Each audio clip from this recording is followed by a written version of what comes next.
How would you like an action plan that will be immediately usable and won't cost you one thin dime to help you determine whether you are primarily, these days, a self-accuser or a self-soother? What do I mean by self-accuser versus self-soother?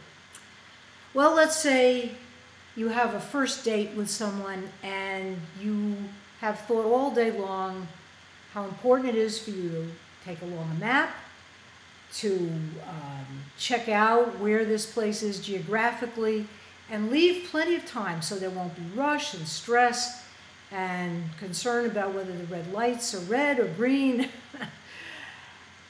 only to find that the day has kind of gotten away from you and you've managed to get yourself all nice and dressed and shined up looking your best, yet you've left late, you've forgotten the map because you were rushed, and now there are those thoughts. Here's where the self-accuser comes in. Oh my God, you idiot, look what you've done. Now you're going to be late. Now you'll probably have every red light on the way there and you don't even know where there is, so now you're going to get lost. Where's the address?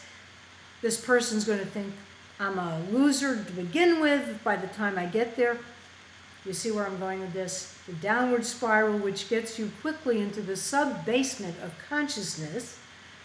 How does that help the situation? It doesn't. It makes it worse. Because now you're awfulizing. You're getting yourself into a place where you've already got yourself rejected by your new date.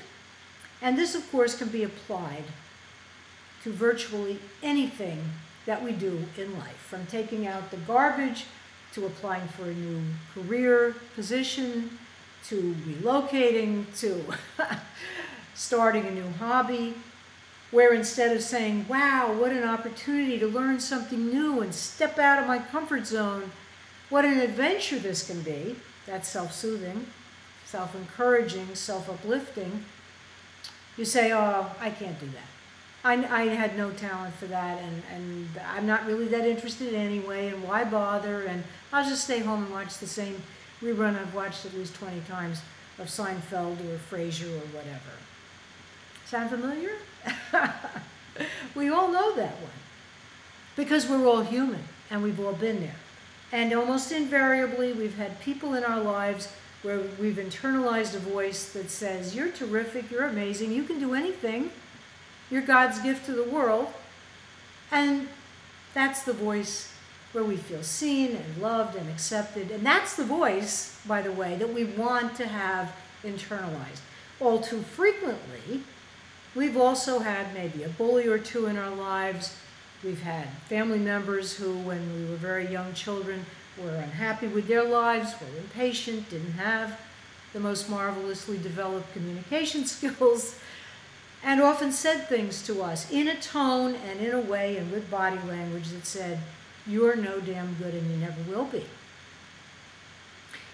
And so now the message that was given early on, or all through our childhood, maybe even young teenage times and adulthood, has become a part of us. And every time, and this of course is the saddest part that I've observed as a life coach, every time that we engage in that negativity, in that negative self-messaging, our brain, through the old neural pathways that exist, is getting a deeper neural pathway which reaffirms exactly what will hurt us most. The beautiful news is, however, that through neuroplasticity, we can change all of it. It can take a little time, but so what? What's more important? What's a bigger priority? Because how you talk to yourself, how you think about yourself, is ultimately what creates the thoughts and the actions and the choices and the amount of discernment you have or don't have access to in every decision you make about your life. From your relationships to your career, to your sense of purpose and direction. Oh my God, it's so far-reaching. When I start to talk about it or think about it, and how we have to coexist within ourselves before we can successfully coexist with other people and have the depth of intimacy and relationships that we want. I know that this is one of the most important topics of all the ones that I've covered on the video series that I've done on YouTube. So, here's the action plan. When you start to really notice what you're thinking, make a conscious choice, if it feels right to you, to witness yourself and know that you are one unified person, yet there are these different voices. Some of them are melodious and loving, and some of them, as we know, are pretty discordant. The self-soothing voice says, hey, you know what? You've done hard things before. You can do this. You can get past this if there seems to be an obstacle. What is there to be learned from this? What is the way that I can see this with a whole new perspective? What is the thought I need to think to feel empowered?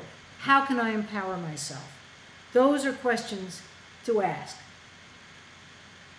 Next golden nugget. What are the questions you can ask yourself as you go through your day which presume you to be strong and exuberant about life and insatiably curious about what's going on and what's the next thing to learn and the next person to meet? What are the questions that you need to ask yourself which truly affirm you in your divine human aspects? And when you get the answers to that, then congratulate yourself. We were given 2 arms that go all the way around to beyond even our shoulders. So we can every so often give ourselves a hug or a pat on the back. I know that seems very simple, but you know what? Sometimes the simplest solutions are the most effective. Why? Because they don't have a lot of gobbledygook and fancy names. Because we don't need gobbledygook and fancy names in life. What we need are nuts and bolts, common sense approaches to situations that come up and sometimes feel a little overwhelming in the moment because they're calling on us to do or say something that we're not used to doing or saying. And that's how we stretch sometimes, and that's how we grow. And we have a choice about how we're going to react. And what we say within ourselves before we ever open our mouths and talk to another person will very often determine whether we're going to feel empowered or disempowered. Sad, lonely, isolated, alienated, or part of something bigger than ourselves, part of the whole, interconnected with the universe, and aligned with other people as well. So this is a big subject. Let's strip it right down. Next golden nugget. Every time that you find yourself saying something negative, say to yourself, I apologize. I love you. And I want to affirm you. Please forgive me for that momentary lapse. And get on with your day. Then ask yourself, next golden nugget, what is the commentary I could have said within my own brain that will help the situation, that will make me feel soothed and reassured? Let me give you a few examples. Again, an example like perhaps you've forgotten someone very close to you's birthday, and you know that this person will be hurt, and that sometimes the hurt will manifest as a certain amount of anger or sarcasm, and you're dreading, really dreading your next interaction. The self-accuser will blame themselves and say, you idiot, look what you've done. How could you forget such an important date? Maybe it's your mother or your father or your spouse or a prospective partner. They'll never forgive me, you might say. Or self-soothing. Okay, I'm human. I wish I had remembered.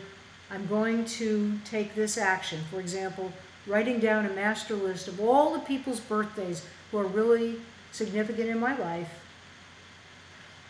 so that next year this won't happen. And how can I make it up to this person? What positive step can I take? A phone call, a birthday card, take them out for a ride, or do something else. Make them a gift, whatever it is. And you know what it is, because you know what works in your life and pretty much what doesn't.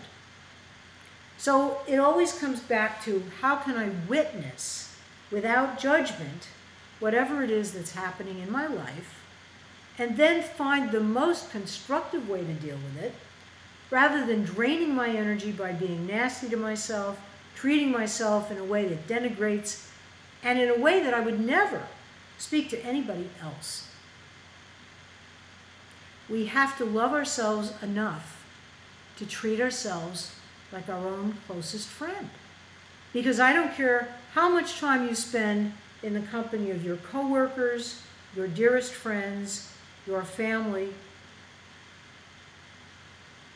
a partner if you have one, you're the one who you're with 24/7. And this stuff is so significant, it even affects your dreams. Many of my clients who I've worked with over my many years doing this wonderful endeavor have reported dreams to me that changed for the happier drastically once the self-talk improved, to the point where new neural pathways were formed, which made it no longer feel comfortable to be nasty to themselves, and only felt normal when they were loving and nurturing and affirming of who they are and what they were all about.